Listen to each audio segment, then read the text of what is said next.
The Wagner Group, a Russian mercenary organization, is allegedly using social media platforms to recruit new members from all around the world. A study published by Logically, a London-based disinformation research group, identified more than 50 examples of Wagner recruitment information being shared in 16 languages across Twitter and Facebook.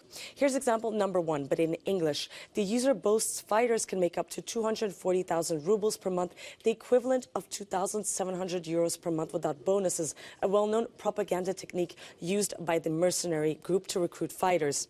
The group is apparently looking to fill many positions from IT to medical roles as well as actual foot soldiers.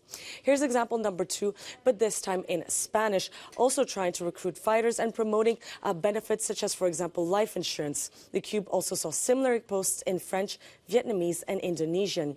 These job adverts garnered nearly 120,000 views across Twitter, Facebook as well as other platforms. And there are other startling elements to this online recruitment campaign, according to Kyle Walter, the head of research at Logically. I think the level of engagement was probably the most shocking thing. Some of these posts had 20, 30,000 views. A lot of them were being shared in languages that you wouldn't necessarily expect, right? Vietnamese, even some things in Polish.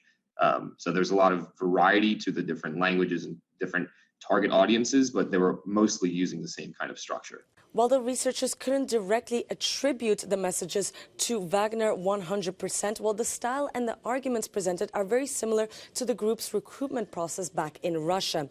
And what's particularly concerning here is that the Wagner Group is accused of widespread human rights abuses and atrocities committed in Ukraine. But because they're not considered an international terrorist organization, well, the sort of content remains in the gray zone according to Logically. This is a type of content that we really don't have rules for at the moment because Wagner's not designated internationally as a terrorist group, right? So it allows it to be able to flourish online, which can be very concerning, right? Because regular everyday people can directly reach out via Telegram or via WhatsApp to representatives of the Wagner Group and find themselves in very dangerous positions. So I think it's something that we need to consider more going forward. Even before Russia's full-scale invasion of Ukraine, the Wagner Group was involved in fighting throughout Central Africa.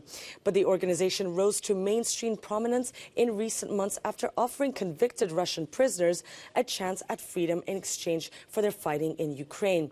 Wagner boss Yevgeny Prigozhin claimed the group has since then suffered losses of up to 20,000 mercenaries.